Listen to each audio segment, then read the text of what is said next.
Maka Bapak Ibu kalau berkunjung ke Ngayogyakarta Hadiningrat, monggo sempat ke Masjid Gede Kauman, di tempat di mana dulu para kiai pengulu mengajarkan agama, itu di belakangnya ada ukiran salak.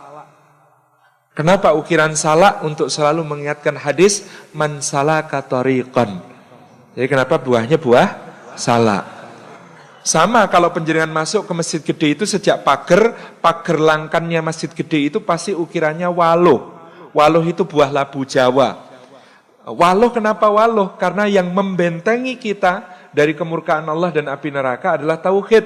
Tauhid itu adalah sebuah surah yang bunyinya kul huwallahu ahad. Orang Jawa baca wallah agak susah sehingga kemudian menjadi waluh. Ketika kita masuk ke halaman masjid maka berjajar-jajar ada pohon sawo. Kok sawonya jejer-jejer? Kenapa? Karena ini perintah dawuh untuk sawo sufu fakum. Luruskan saf-saf kalian. Karena innallaha yuhibbul ladzina yuqatiluna fi sabilihi saffa ka'annahum bunyanun marsus. Allah cinta orang yang berperang di jalannya seperti pasukan yang berbaris-baris seakan mereka itu bangunan yang kokoh. Maka sawo, kita kalau masuk ke serambinya, di serambi Masjid Gede Kauman Jogja itu, ukiran paling luar itu bentuknya buah nanas. Karena masjidlah tempat kita berlindung dari musuh hakiki manusia, yaitu syaitan. Maka nanas, kul a'udzu birabbin nas, malikin nas, ilahin nas, dan seterusnya. Kalau kita lihat kemudian di atapnya Masjid Gede itu ada ukiran tanaman yang saling bertaut satu sama lain. Sulur-sulur seperti ini disebut sebagai lunglungan. Lunglungan itu artinya tulung-tulungan. Wa ta'awanu 'alal birri wat taqwa. Jadi masjid itu tempat saling tolong menolong di dalam kebajikan dan ketakwaan. Kalau kita lihat pintu masuk ke ruang utama masjid itu pas di depan di mana para qadhi dulu mengadakan mahkamah pengadilan Surambi. Di dalam Angger-Angger Agung, kitab undang-undang kerajaan, disebutkan bahwa pengadilan Surambi sumber rujukannya kitab Patakul Mungin, Patakul Wahab, Tohpah. Kita sekarang bisa tahu itu Fathul Mu'in, Fathul Wahab, dan Tufah. Jadi di situ di belakangnya ada ukiran bentuknya wajik. Saya dulu bertanya kepada Romo Tirun, KRT Jatiningrat, kenapa kok wajik? Wah itu kayaknya ada ayatnya tapi saya lupa ya mas. Wajik itu pokoknya hubungannya dengan pengadilan di akhirat.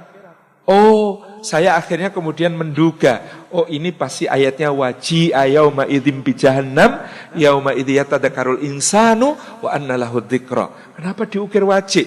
Untuk mengingatkan pengadilan dunia kamu bisa bohong, tapi tidak di akhirat ketika Allah datangkan jahanam, hari itu manusia mengingat kembali apa yang telah diperbuatnya dan bahwa dia kemudian harus insyaf, dulu dia pernah diperingatkan di dunia. Kemudian di dalam pepohonan tiang-tiang masjid itu ada ukiran dalam bentuk, kalau ini namanya semen. Kalau tadi yang di atas itu lungan, kalau ini semen. Kenapa semen? Semen itu asluha tsabitun wa far'uha fis sama tu'ti ukulaha kullahinin bi'idzni rabbiha. Semen dari kata semi. Semi itu selalu tumbuh, berakar, mekar, memberi buah. Itulah sifat kalimatut tauhid yang telah berada di dalam hati seorang mukmin seperti yang diumpamakan Allah dalam surah Ibrahim ayat ke-24 dan 25. Ini sebagai pembuka, saya ingin katakan sebenarnya kita ini sangat lekat dengan simbolisasi karena orang Jawa itu memang agak susah diajak bicara vulgar. Maka ketika mengajarkan agama pun dulu para ulama menggunakan simbol. Apalagi di masa penjajahan ketika kemudian Belanda memberikan tekanan-tekanan besar kepada ajaran yang sahih.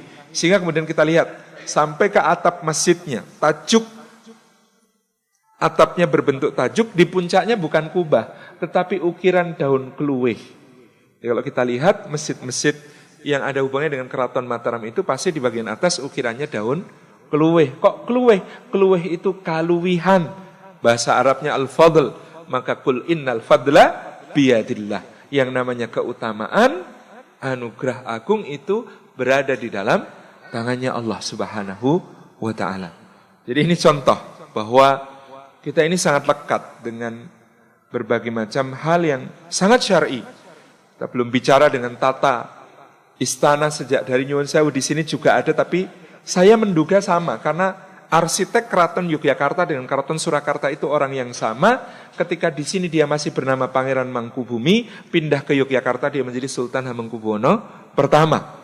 Jadi ada panggung namanya panggung Krapyak, bentuknya itu seperti rahim.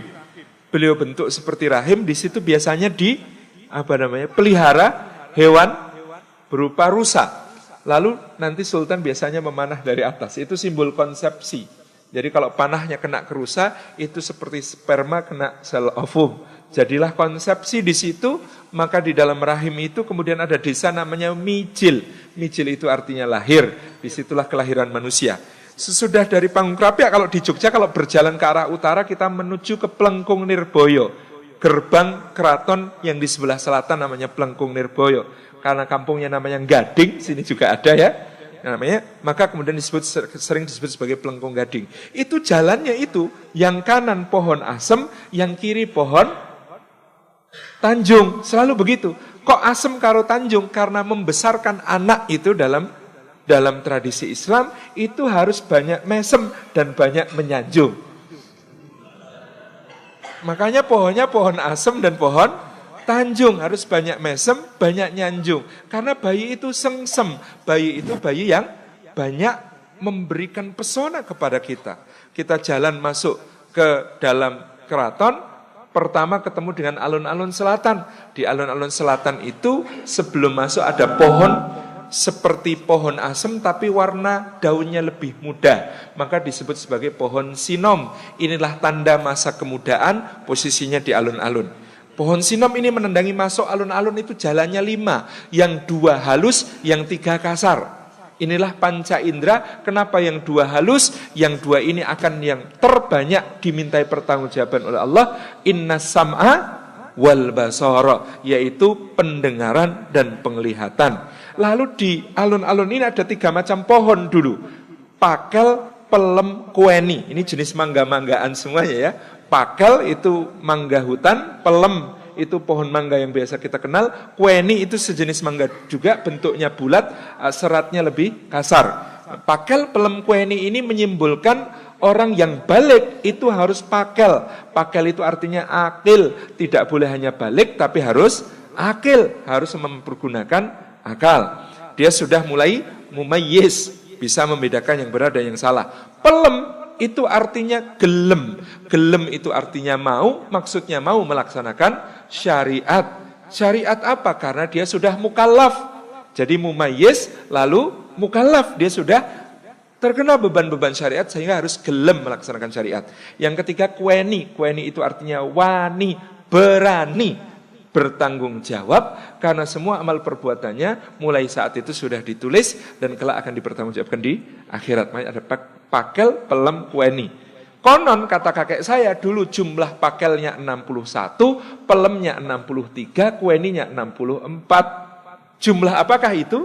61 usia Rasulullah sallallahu alaihi wasallam secara Masehi, 63 usia beliau secara Hijri, 64 usia Nabi menurut petung tahun Jawa. Jadi 61, 63, 64. Naik kita akan ketemu Siti Hinggil. Di sebelah kanan dan kiri ada pohon. Yang kiri pohon soka, yang kanan pohon cempora. Soka menyimbolkan anak laki-laki yang sudah masuk ihtilam, mimpi basah. Cempora itu sudah haid anak perempuannya. Maka yang seperti itu harus sudah dipisah dengan Siti Hinggil, dengan tanah yang tinggi. Tidak boleh pohon soka sama cempora ditanam satu tempat, nggak boleh. Karena yang sudah balik nggak boleh ikhtilat, harus pisah. Gitu ya. Ini harus pisah. Ini soka, ini cempora. Pemisahnya apa? Siti itu tanah. Tanah itu asal kejadian manusia. Hinggil itu artinya tinggi. Maka dia adalah manusia yang memiliki akhlak yang tinggi. Jadi harus ada guru yang mulai mengajar dengan pengajaran yang baik. Dan guru itu harus memiliki akhlak yang mulia. Dan salah satu tanda akhlak mulianya adalah bisa memisahkan laki-laki dan perempuan ini dalam alamnya masing-masing dan diajari dengan akhlak dan adabnya masing-masing. Sebentar, ini kalau diteruske sak dino ora rampung tekan tugu gitu ya. Tapi ini saya ingin menyinggung, menunjukkan kepada penjenengan semua betapa kemudian yang namanya Jawa itu aslinya asli pakai sod. Awalnya dibangun kebudayaannya, simbol-simbolnya oleh para santri. Jadi saya mencatat setidaknya ada 3 sosok yang selalu akan saya tulis. Ini sedang proses, mohon doanya dari Nasi Mataram ini. Kesantriannya Masya Allah. 1 Pangeran Diponegoro, yang kedua kakek buyutnya namanya Pangeran Mangkubumi, yang ketiga kakek buyutnya Pangeran Mangkubumi namanya Sultan Agung. Ini 3 sosok yang selalu menjadi referensi tentang bagaimana menjadi seorang muslim yang saleh dengan kemudian menerjemahkan keislamannya dalam simbol-simbol untuk pengajaran kepada rakyat.